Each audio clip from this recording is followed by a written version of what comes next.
All right, so we're back. Leighton, you are live on your channel. I see Oh, live good. going on your channel. All right, Sorry, great. everybody. We had a little technical snafu, but hopefully you guys are back with us. We here to kind of unpack a number of things that happened at the World Championships today, yesterday. I think we were talking about Brian Lavelle. We probably can Hmm. just finish the conversation. That sensational performance by him, an easy 1984. I suspect you expect him on the podium based off of this. Yeah, definitely. I think if he can replicate this performance with more effort, I think there's no reason to believe that he can't run 19.5 or somewhere within that window. So 19.46 up to about 19.52 or Right. 54. Because when you look at the fact that he completely nullified all his momentum coming off of the curve, Mm. as he said afterwards, he was just lifting his knees and going through the motions. And he's literally stopped, crawled to a walk 50 meters out and almost walked across the line. So you can see that he maybe lost about 4 tenths of a second, even not more, down that last 80 meters. So, if he can then manage his energy in the semifinals and then come back, you would think that there's no reason why he shouldn't be on the podium. Right. No, yeah, I agree. I think he should be on the podium. I hope he gets on the podium. If he doesn't get on the podium, I also want to make this clear, and I think you would agree with this, that Mm. the Jamaican public or his supporters shouldn't feel bad about it because he is still learning. It takes a lot to navigate a major championship and find a way on the podium. And it took Obixville a while, Yeah. and a lot of people are happy for different And reasons. It it's took and him a it's three while. big guns. It's, Yeah, it's it's Lyles, it's Kenny, it's Tobago. So right. you can't feel bad if he, because look, he may very well run 19.6 in the final and then and Yeah, not end up on the podium. That's a yeah, reality. So I wouldn't feel bad if he misses out on the podium, but you would have to feel, you're more likely feel encouraged and optimistic about his future, given that this is his really, yeah, his second year on the circuit. I mean, last yeah. year was his first year as a pro. So, and he ran 19.97 last year and 9.97. And then I think he loaded to 9.94 and then got down to 9.82. And the way he looks right now, he looks like he's in 9.7 shape, if not, as 19.7, somebody, yeah. yeah, Oh, you mean on the no, 100? but in the 100. Yeah, yeah. And somebody was saying to me today that had he been in the 100, it might have been a Jamaican sweep because that's how fast he looks today. Right. You know, I mean, Goat is no slouch, and he Yeah. blew past him in the first few steps out of the blocks. So yeah, I mean, you have to be optimistic. I mean, it might not happen, but certainly it is very plausible. It's not like a pipe dream. You're thinking he might end up on the podium because certainly he has shown enough qualities to suggest that he could be on the podium. No, So yeah. if any of the big three look vulnerable or are vulnerable, he could actually sneak in and get onto the podium. No, it is. And I want to say that I don't know if it's strategy because clearly they didn't intend to run this fast. But if ever you wanted to make a statement to the other Mm. three, this is the statement you make. You say, Kenny, Noah, let's see, how Mm. about this?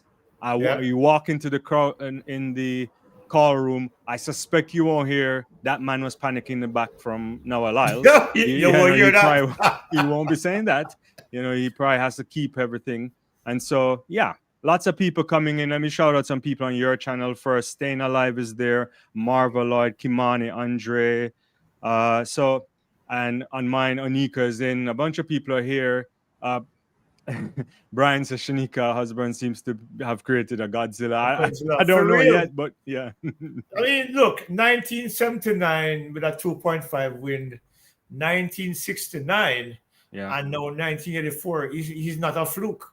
Yeah. He's not a fluke, because these times are within line of where the big medals are in major championships. So, Yeah. yeah, Yeah, and since he mentioned Coach Osborne and we spoke about it off here, I just want to I hope for her he medals because she'll get a new level of respect, probably a lot more support, a lot more athletes looking her way. That doesn't mean she needs to take on a million athletes, but No. it certainly changes the game when you can deliver championship medals and break away from different structures that you probably work with or developed under. Yeah.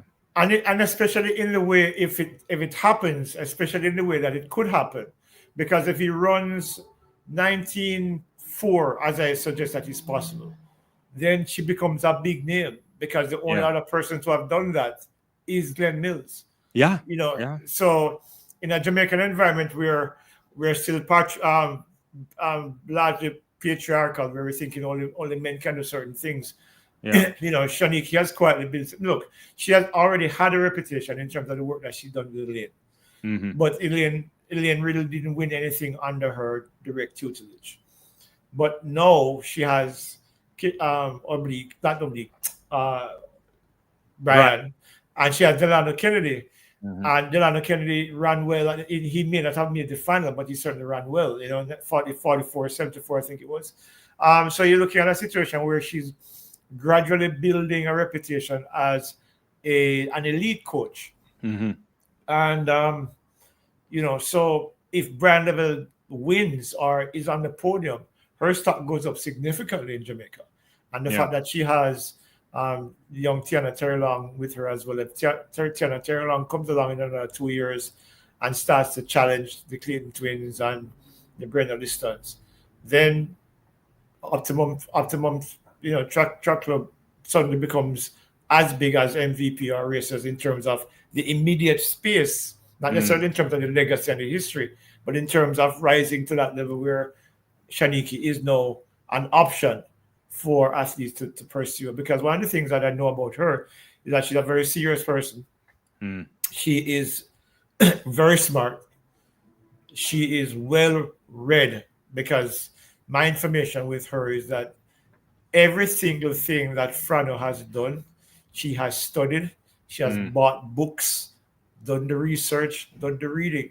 And this is one of the reasons why she chose to go on her own, because she realized that she could do it on her own. Yeah. So, what she's been doing right now, certainly on the evidence of it, she's at the level, or almost at the level of the big coaches in Jamaica.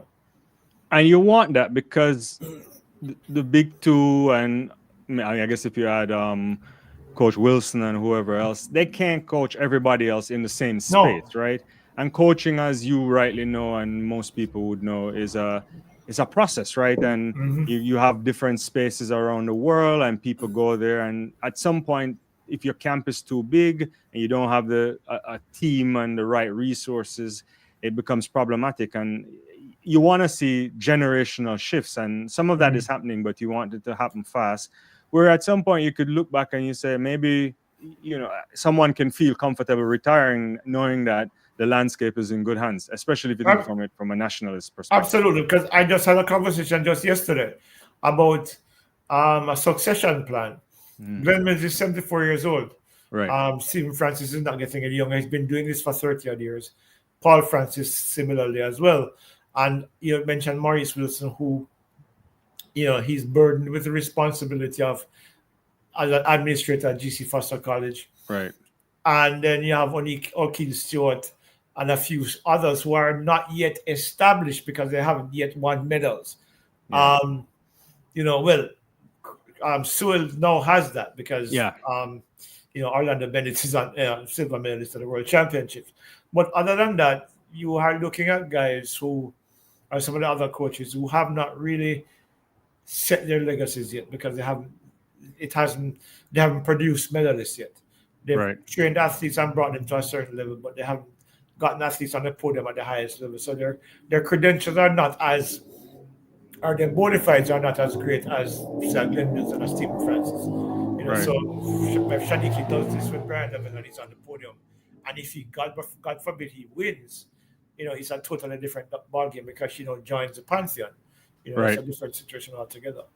Yeah, it changes our big time, and the shoe companies come around, or other agents come around, forcing athletes, maybe not forcing, but presenting athletes, and you want to see it. All right, but we expect him to do well. Let's talk about, since we're in the Jamaica context, and I know we could talk about everything else, but let's talk about another Jamaican coach that's done great things with a guy that was already a world championship gold medalist. Ricketts, and a word on Tajay Gayle there, getting back on the podium. For a moment, it seemed like he was going to win it all. The Chinese athlete came back and he was out on count back, and then he went up a CM. I have to think that given his long period and injuries and not making it on the podium the way he wants, he must be happy with the silver. No one is necessarily happy, especially as a former world champion, but it's a signal that there are greater things to come. Yeah, well, what he said today after we spoke to him today after the competition, he said when he jumped 8:33, which literally put the field under pressure early because it was his first big jump. Right. He said he was never comfortable because he knows that there was E-Hammer, there's Furlani, who we call the Italian. Yeah.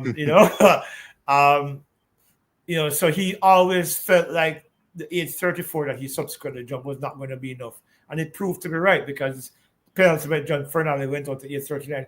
Actually,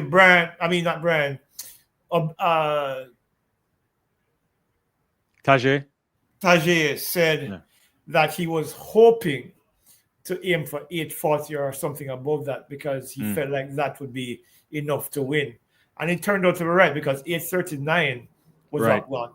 So if you had jumped 8:40, which he has jumped before, remember he's a guy who's 8:69. Yeah, 8:69. Yeah, he probably would have won. But still, and he said something that was very instructive. He said that with Kerry Lee Ricketts, he feels more at home. He didn't want to, he's not denigrating MVP. But what he said was that MVP felt like he was constantly under pressure.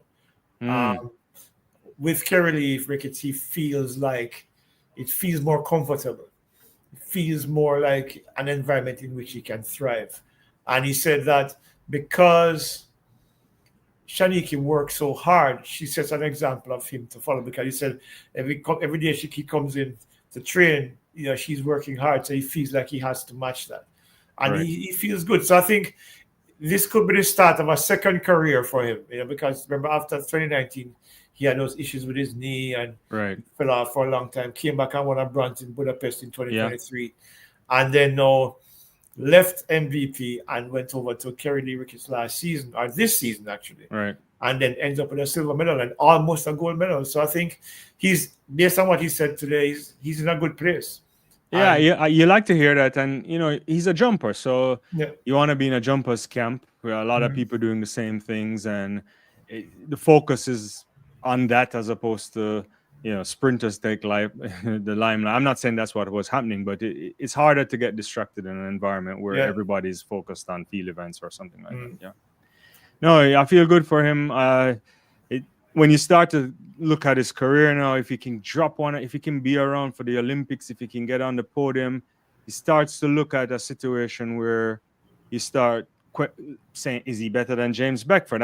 Obviously he has a gold medal and big jumps, but he doesn't have those Olympic medals yet. So can he get into that space would be probably the way he finishes his career. Because the conversation is also with Wayne Pinnock as well. Yeah, with Wayne. Wayne has silver, Olympic silver, world indoor silver, and world championship silver.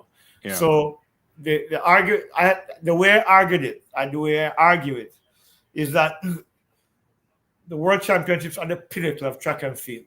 Yeah. The Olympics are the pinnacle of all sports.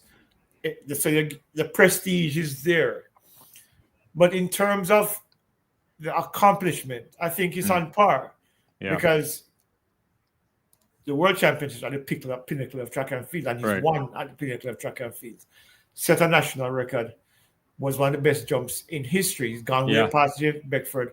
He's way better than Wayne Pinnock, way better than Kerry McLeod. And Sean D. Thompson, all these other guys who are matching around about 8:15 and thereabouts. So I would argue that he is probably the most successful Jamaican long jumper, primarily because of that. Because as good as James Beckford was, he never won an Olympic gold medal. He never won a world champion gold medal as well. So what what Tajay has is a gold medal. Yeah. So that No, the silverware counts for sure, and the gold medal takes it up. I suspect if you have a soft spot for James Beckford, you would say he had to compete with the greatest long jumper ever, which is Carl Lewis. I don't know. I think we've talked about this, but I think Carl is the greatest ever, better than Mike. Obviously, Mike has the world record, but when you look at his history, Carl, Bob Beamon didn't jump long enough for us to really, or even Ralph Boston before him. Yeah, I don't like Carl Lewis because of some of the things that he said about our Jamaican athletes, and some of the things that he was slinging mud when he was similarly guilty, because he tested positive for stimulants 3 times at 88 U.S. trials, and then he's trying to, cast blame on everybody else or accuse everybody else of doing illegal things. I don't like that. So, but you can't deny his credentials as a long jumper. I mean, 4 Olympic gold medals. That alone tells you that how good he is, and that he lost to Mike Powell, who was jumping 30 years ago. Is it 30 years ago? Yeah, 1991, 34 years ago. 34 years ago, sorry. Yeah, so you're looking at, 8 meters 95, and Carl was right there at 8. Yeah, he jumped 891 or something like that. Yeah, I think he broke the world record. We needed at one point. Yeah, I think it was his 4th jump. So Carl is Carl, and James Beckford was actually leading Carl in 96. In Atlanta, yeah, before Carl beat him in the final jump. So, but and James is my boy, James. I mean, we talk. I mean, I think last Olympics we actually had him on the Sportsmax, talking about his accomplishments and stuff like that. But Jamaica's, it's easier to coach it like this. Jamaica's produced a few good long jumpers, including James Beckford, including Wayne Pinnock, including Tajay Gayle, including Kieran McLeod, because all of these guys have medals at global championships, and so we can all lump them in the same category. Yeah, and long may continue, because it's something that we have had discussions about, where it's a space in which the athletes are definitely primed, given the development stage in the country, to really excel at, and a lot of them don't do it for various reasons. But I'm happy to see the reemergence of field events, and even if you think about a Samantha Hall getting into the discus final, or first woman ever to do it from Jamaica. So you can't, that she has her place in history, So man, I think it's a good sign. And one of the things that I've always lamented is that in Jamaica specifically, we don't pay much attention to the field events. But when you look at what has happened in the last decade and a half, Trisha K. Smith winning triple jump gold in 2005, Shanika Ricketts winning multiple silver medals at the World Championships. Daniel Thomas Dahl winning bronze at World Indoors. What's his name? O'Dane Richards. O'Dane Richards, Rajendra Campbell. Frederick Dakers, Roger Stoner. Jamaica has a growing cast of field eventers who have excelled at the very highest level, and it's unfortunate that we don't pay them greater attention or pay them enough respect to acknowledge the accomplishment of what they've achieved. Because when you look at Roger Stoner, for example, that throw in Paris last year would have won every single Olympic Games from the. It's an unbelievable throw, right. So those are pieces of history that you can't erase, and unfortunately they don't get enough credit, because for some reason we don't put we don't pay enough respect to the field events. It's unfortunate. And I will say it's a sporting thing in the sport for sure. We all know the challenges of field eventers going on the circuit. Most of the time they're overthrowing too, just to make ends meet, because the payment is different. But I know we don't have time for that. We do that on another thing. When we discussed Monday, we were talking Monday. You talk about Tyler Mason, how happy you were for him. At that point, he didn't win. He wasn't in the final yet. Comes out, look, 2 Jamaicans on the podium. I think I was saying that morning I went in my World Athletics prediction, and I put both of them to medal. And because just for the prediction side of things, and I was happy to see that, because there's a legacy there now that's been established in 110-meter hurdles. Olympic champs, world championship medalists here and there that you cannot deny now. And for them to, for a year where I think most people would go and say maybe they won't do anything, to come away with 2 of the coveted medals. Obviously, Cardell Tinch backs up an entire season that suggested that he was the best in the world. Your thoughts on that, and probably a word for Tyler, because you know him really well. Listen, I don't think anybody who in their right mind seeing Cardell Tinch and the whole raft of Americans, actually, even Jacoby Tharp, who won the U.S. trials out of college, would have said, okay, Jamaica doesn't have a Hansel Parchment or doesn't have a Broadbell. Rashid Broadbell. You know, they say, okay, fine. So we're just going to just overlook the 110-meter hurdles because it's not happening this year. So not because it's true. I mean, yeah. I mean, when you look at the times, for example, the times weren't particularly impressive, right? Even at trials, 13-1s and stuff like that. Yeah, and so you're looking at athletes who are good, but did we think they were good enough to go to the World Championships and end up on the podium? Honestly, I don't think anybody could honestly say that they were thinking along those lines. I mean, you had Zoya out there, you had the Chinese out there, Murataki, Iapis, Simonelli. So you had guys who were doing a lot better than the Jamaicans. Yeah. So for them to go there, I mean, when I spoke to, for example, Orlando at trials, he said his goal was to go. He's not going to Tokyo to participate. He's going there to be on the podium. So, but, and then he comes out and opens with a 13:20. Tyler Mason, who in real terms owes a lot to Rashid Broadbell, because had Broadbell not been healthy, he probably would not have been on the team. Right. And he goes there, he seizes his moment, fastest into the second round, 13:17, fastest into the final, 13:12. And then he repeats 13:12 in the final, which is his personal best, and ends up on the podium and actually leading the race at one point. So to get 2 medals from there, that's, to me, those are bonus medals, but it doesn't take away from the accomplishment, because I think both guys, Orlando Bennett's story is just as compelling.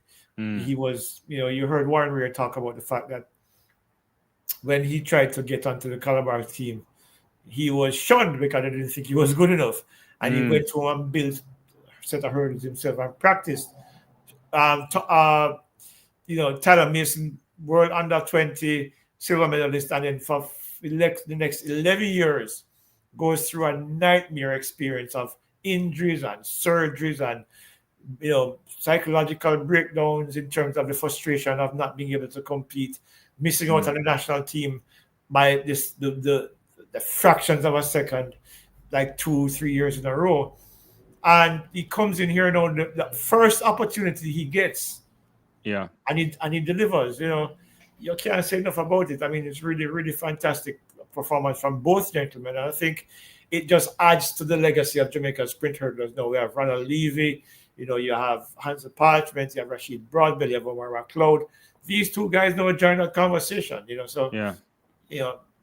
No, it's important. It speaks to, this is why sports is compelling, why people can resonate, because this is his moment. He had one shot to get there, and he knew I had to leave everything out there, and that's important. But we should also give a word to Prince, because Prince, at the same time, in 13:22 is not in the final based off of just, he's unfortunate not to be in the final. Yeah. And you have to consider the fact that Prince has been running for almost 11 months now, right? Yeah. Ran indoors, ran outdoors, NCAAs, had to peak for trials and then come back again.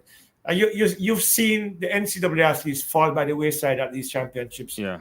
All along the way. Alia Butler, who's now gone pro, by the way, and who won at NCAAs, faded in the 400. Similarly, Dejanay Oakley. Similarly, Jacoby Tharp that we just mentioned. Sutherland from Canada. Yes, Sutherland. She looked terrible in the first round of 400-meter hurdles. So the long NCAA season obviously took its toll on the athletes there. So but Prince won at NACAC, but the thing is, NACAC is not at the same standard as the World Championships. you can run 13-2 and win a knockout. So the thing about it is that knockout was 2 weeks before Worlds. Maybe knockout was the last of the gas. And look, he didn't do badly. I just said 13-22. No, he didn't do bad. It's just And thousands of a he second just- while he's not there. Yeah, Yeah. yeah, it is. Yeah, so but there's a crew of young hurdlers coming through, and both male and female. Because there's Jerome Campbell as well, who's left from Northern Carolina now, and he's gone to Arkansas for his senior year. And LaFrance Campbell, and you have a lot of young youth coming up who are really good hurdlers. You have what's his name, Laquan Gordon from Calabar, my guy from KC, who won a they both ran a champs last year and ran well at character as well. So there's a nice crew of young hurdlers coming through. So in another 2 or 3 years, the national champions is going to look like probably something like the US championships with a lot of 13 and probably 12-9 guys, because that's the kind of talent that's out there. No, it's good to see, and I know we've centered on Jamaica, but we are world and everything. A word on Grant Holloway. I don't know what to make of it, in the sense that I don't want to call anything on Grant Holloway. We knew he struggled with injury, but is it a changing of the guard, or we have to wait and see, because he still has something in him? I don't think it is. I don't think he's had Grant has run at the top of the world for 10 years now, right?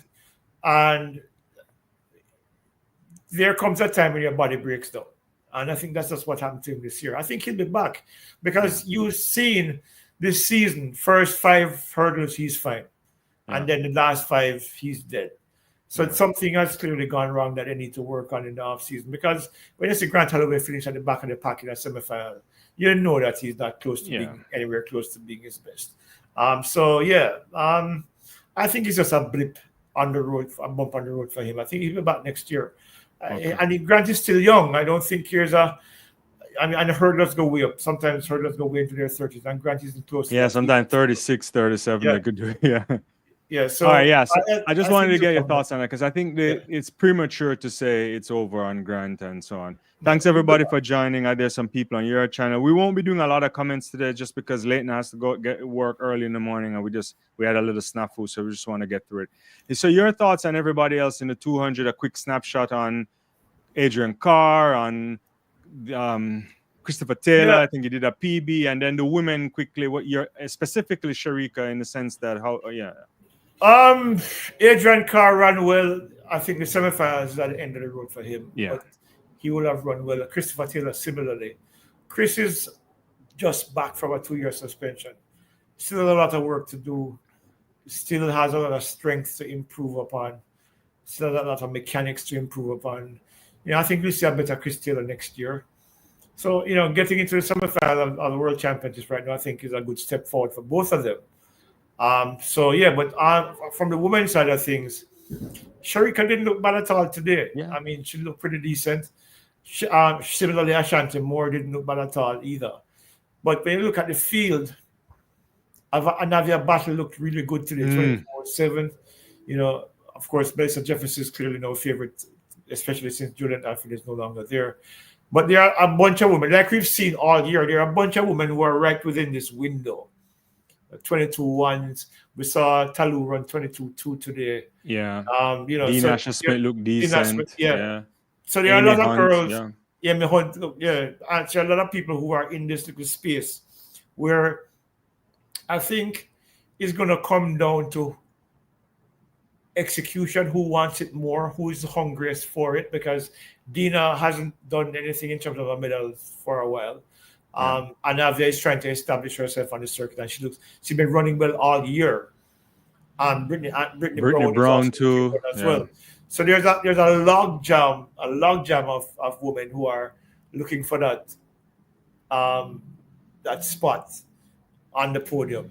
And because Julian Alfred isn't there anymore, there are those 2 spots available.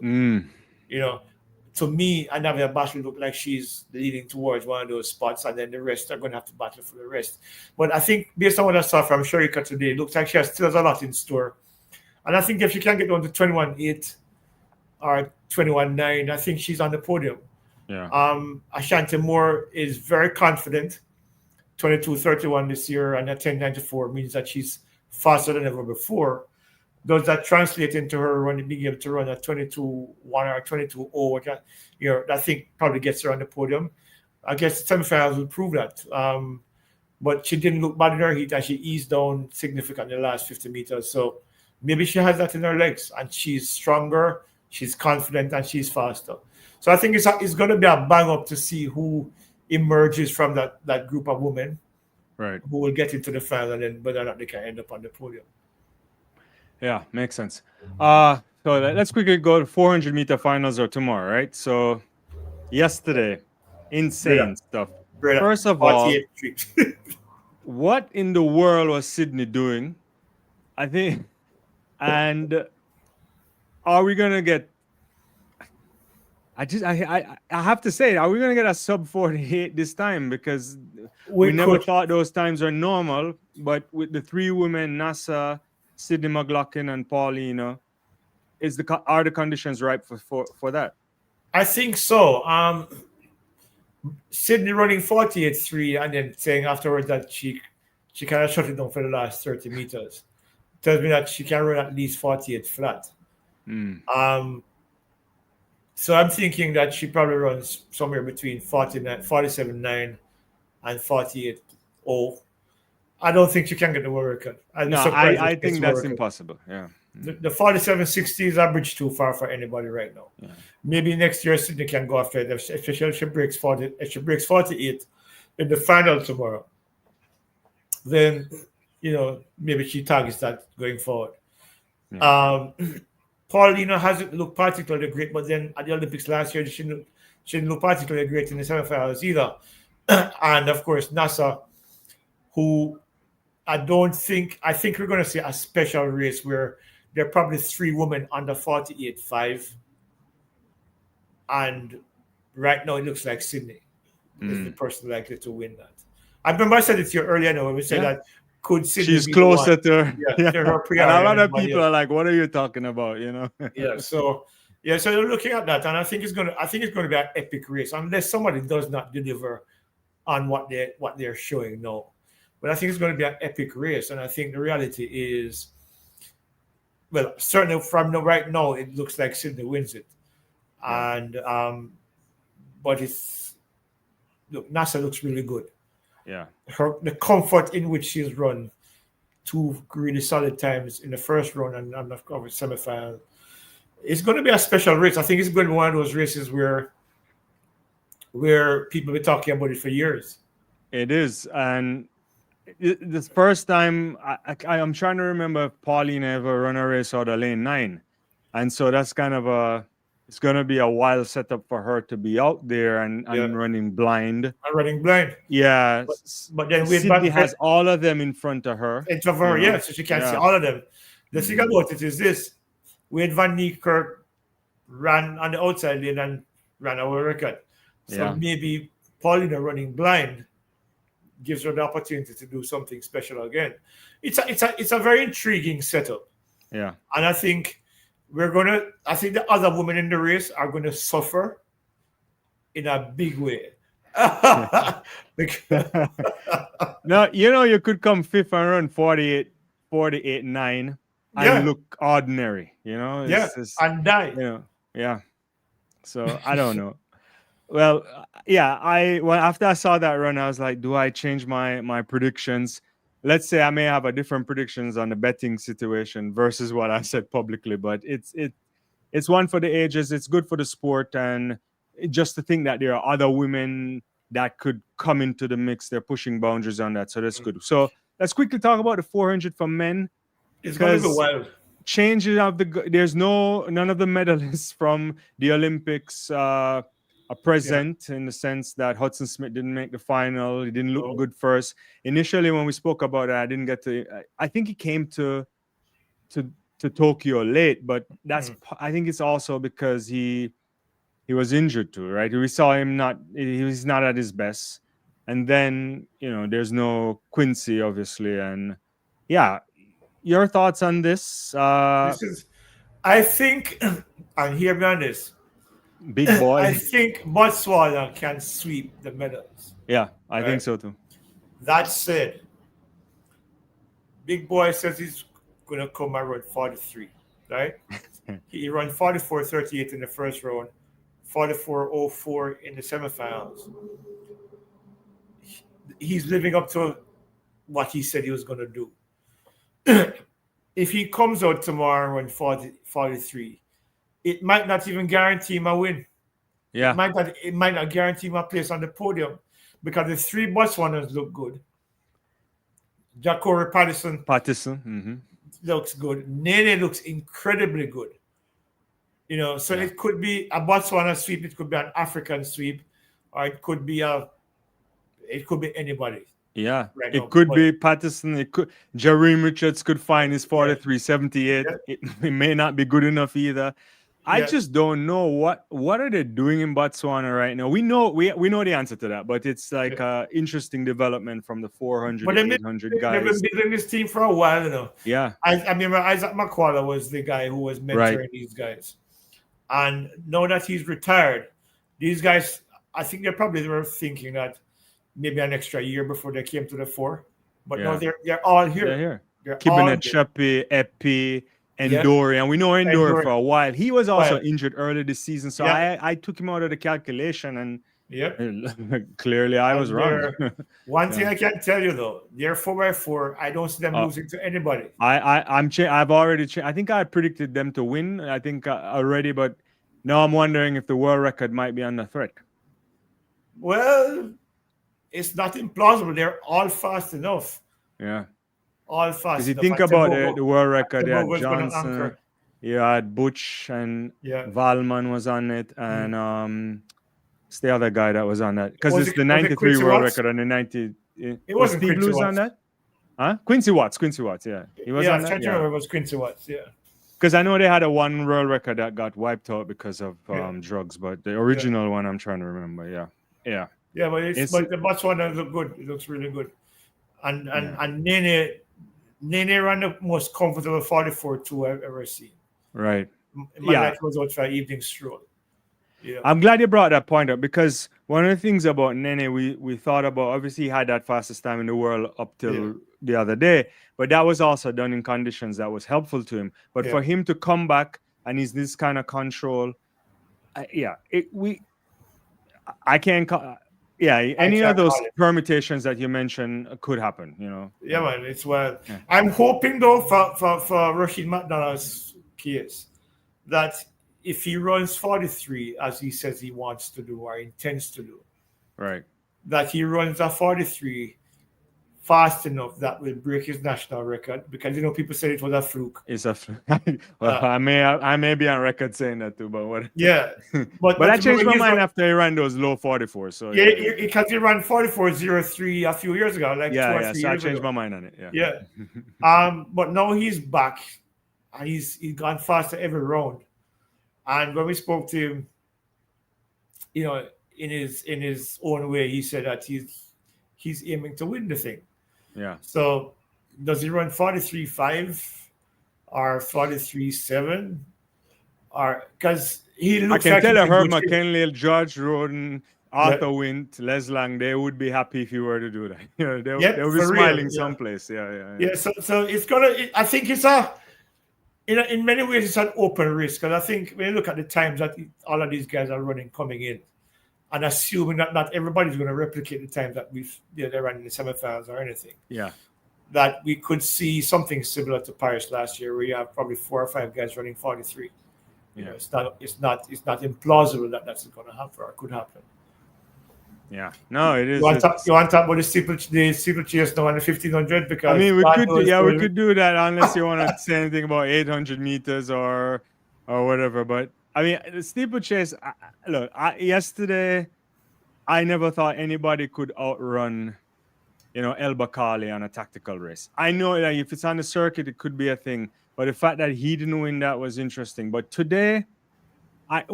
Cheritich, we knew she's young. I like her a lot. But for somebody to beat Yavi.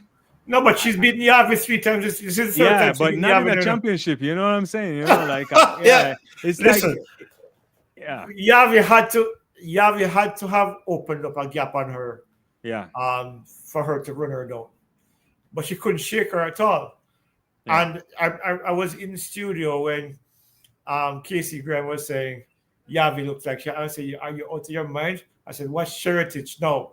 And as soon as I said that, she just zoomed around her and just pulled away. Because that's how she's beaten her 3 times this season. Stayed close and then pulled away from her. And of course, she's very young too. So yeah. Those are battles that I think we're going to see a lot of in the years to come. Yeah. I felt bad for Chemutai too, because she, that whatever happened to her. Yeah, but I like her to Steeplechase. I think it's in a healthy space, but yeah. Yeah, and it's we didn't competitive. show. Yeah, go ahead. Mm-hmm.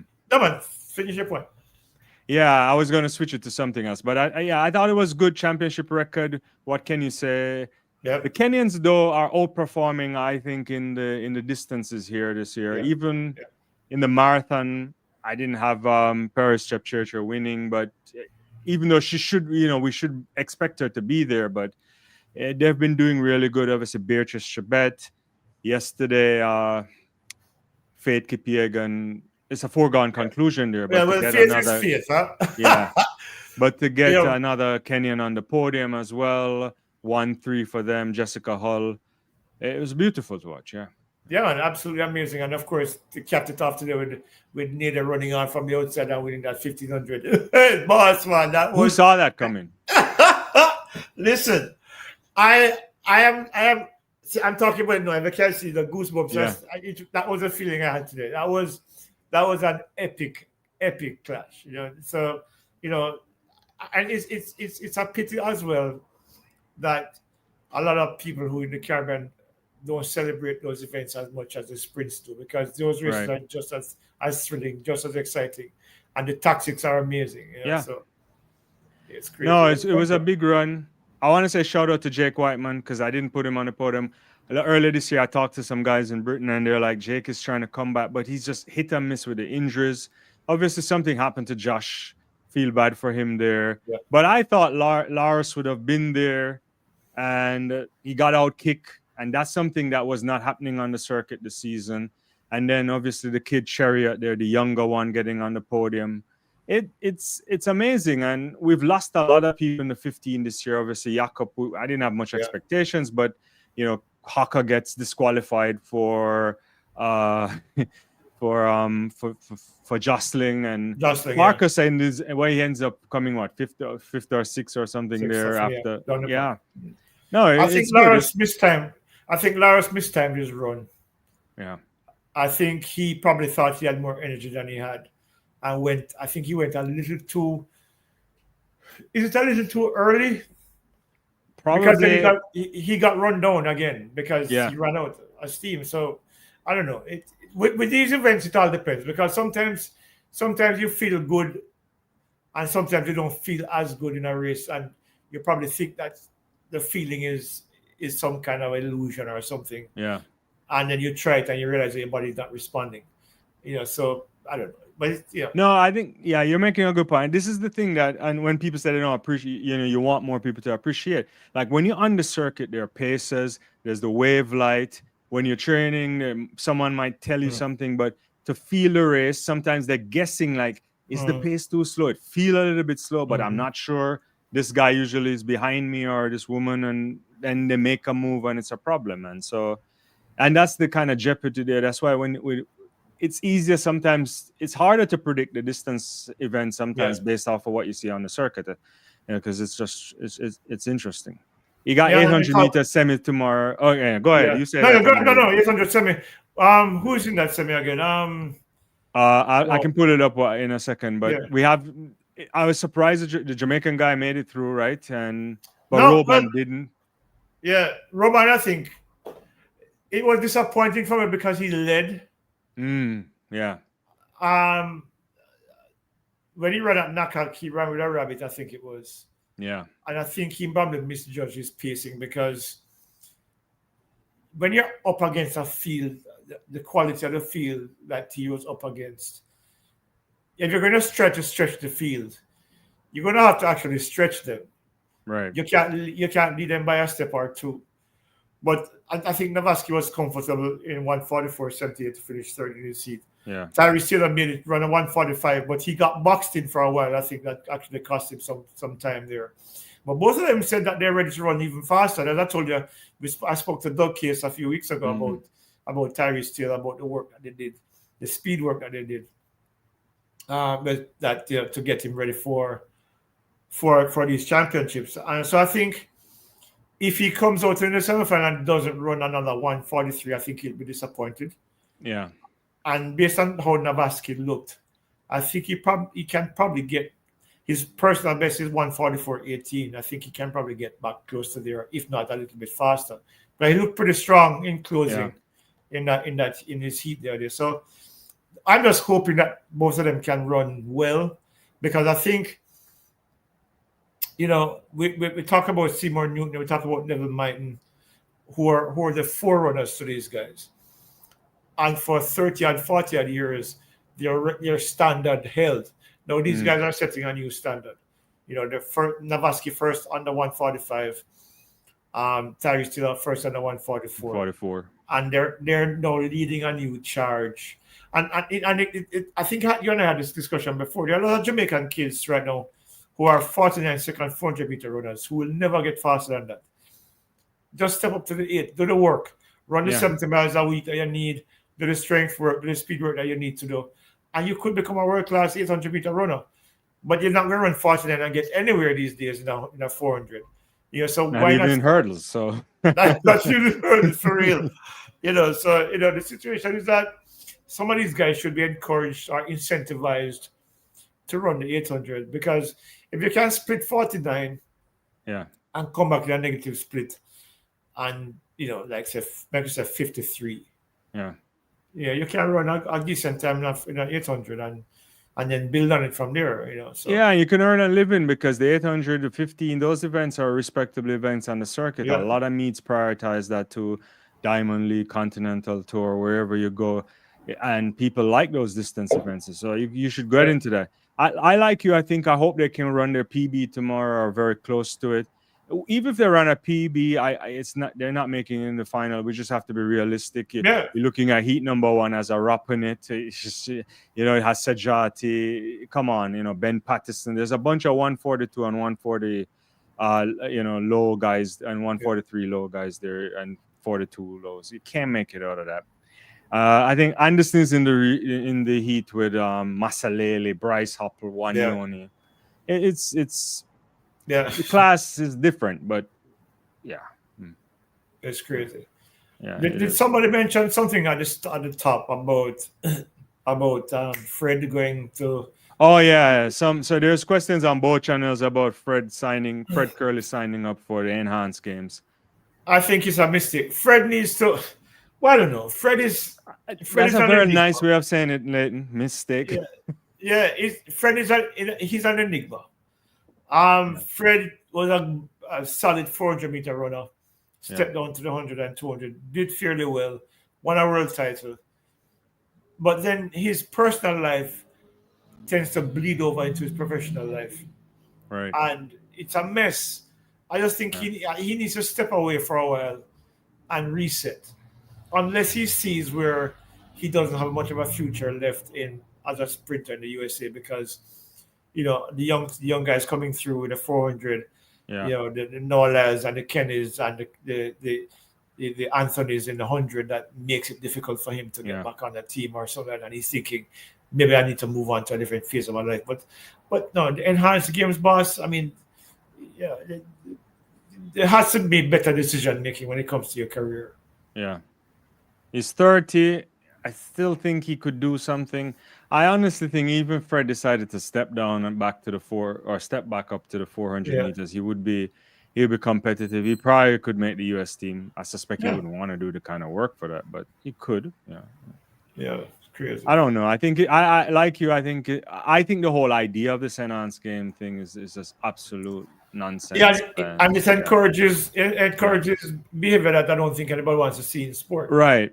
And so I'm glad you brought it up, because I think people, I don't want to get on a soapbox tonight on the sport, but sport is more than competition, right? Yeah. It's about life. It's about a number of things that it teach people and young people. So a lot of young people, you put them in sport, not because you anticipate that they will be the next Michael Jordan or Usain Bolt or Shelley and Fraser Price or whoever you name it. It's because it teaches you some lessons. And part of sports is you know, you just cannot do things that, you know, we might think, oh, people have the right to do whatever you want, but there's a standard as well here, and I think this is crossing the line, and whatever money they're coming with is, you know, yeah, I can't tell you how to get money in your pocket, but still, there's a level of things you have to, there has to be a better way. I mean, yeah, you know, the path of least resistance is not always the best route to take. yeah, So yeah. that's what I So see.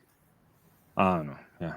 And so Jamaica outperforming your expectations prior to the championship so far. You have two bonus medals certainly from well, three Right. now. 3, yeah, Yeah, because I said 6 to 10. yeah, Um, we didn't get the medal I thought we would have gotten the women's 100-meter hurdles, but they made up for it in the men's hurdles. yeah, And I didn't see us medaling in the long jump, and yeah, Tajay got a medal. So that's 3 medals that I didn't expect to get. They're there. I think looking forward, I think I mean I did pick Sherika to medal in the 200 women, and I think I did pick Ralford Mullins to medal in the discus and in the relays. So 6 and 2, 8, and probably 3 relay medals that takes it up to 11. So yeah, they probably would have been Yeah. exceeding my expectations right now, even Yeah. though the medals that I was expecting are not the medals that we got. right. So, but it's a nicer feeling than what happened in Paris last year. That felt like a disaster. Yeah, You know, yes, but no, because we're getting a bunch. We have 4 silver medals, 1 bronze, and a gold, yeah, and the possibility exists that maybe another gold could be in the offing as well. So yeah, for sure. Yeah, I agree, and you never know what happens if you get the relay stuff right. We talked about triple jump. There's lots of interesting performances there. We lost some people in the opening round too, but importantly, Yulimar Rojas. We haven't seen her for such a long time. I really felt good for her when she just did a big jump, and I'm like, it's not the Yulimar we know, but oh yeah, I'm wondering, will she find a big one and get on that podium? To come back from an Achilles injury to jump, it's not even just like a regular thing. It yeah, takes a two tremendous two amount years of out work. as well. So Yeah, lacking in competition as well. But she is the Sydney of the triple jump. yeah, I don't think she needs to be at her best to win.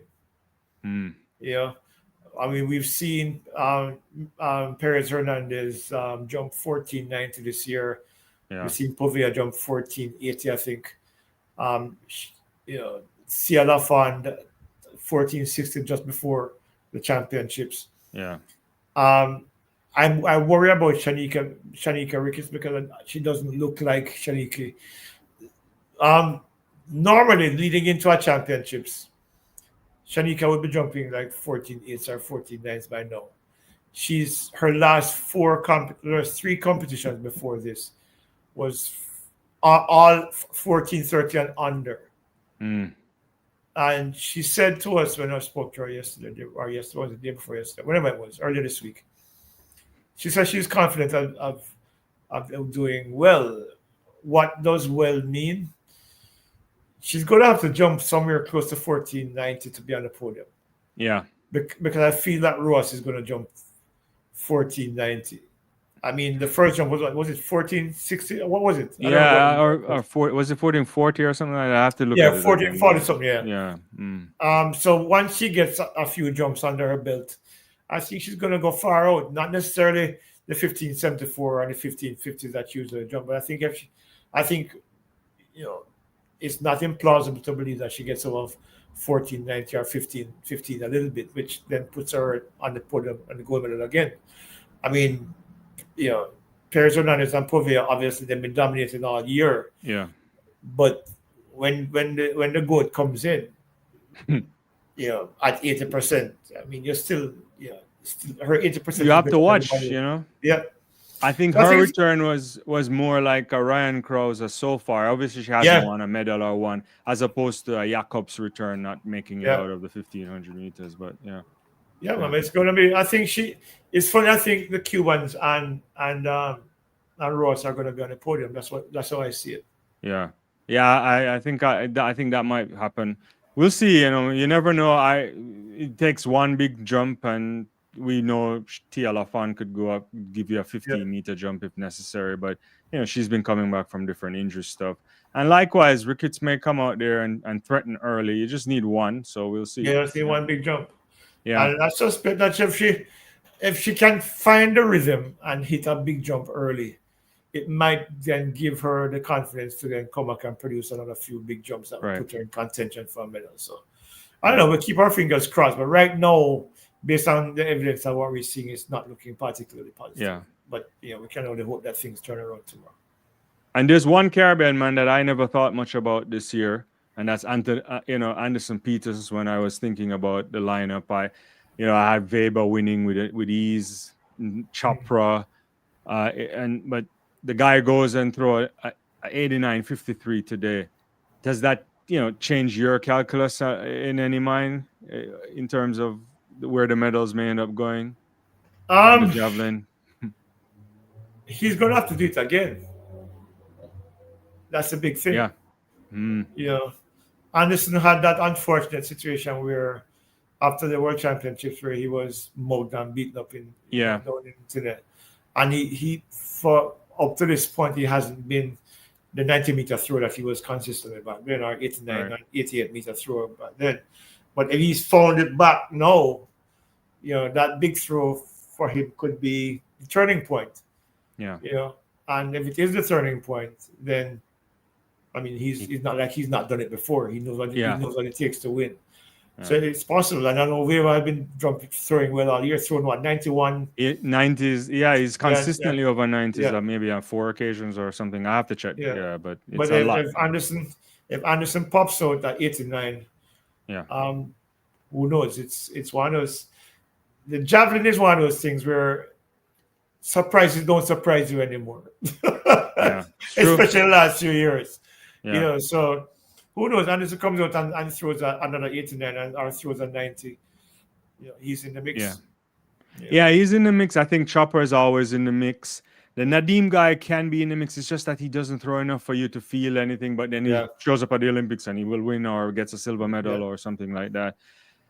You never know. I think even Julius Diego from Kenya surprised me today because he hasn't been throwing big for a while. Yeah, he's been terrible for years. Yeah. I know he's had injury issues, and I think he's had some other technical issues. But what did he throw today? I think he threw 85 and something. I think he just threw a season best 85, and I can't remember exactly. I can look it up, but it wasn't the 85s though. So it's not. Yeah. It doesn't threaten anything, but it looks good. 85-96. Yeah. Mm-hmm. So his guts has gotten a lot bigger, but his throwing hasn't necessarily captured an imagination for the last few years. So one last thing I will get out of here because I know you got to go.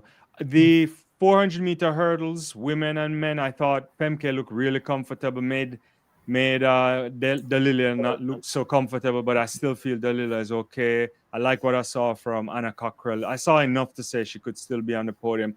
On the men's side, and there was a comment on this on either your channel or mine, was Varham purposely trying to get an outside lane the way he ran that race today?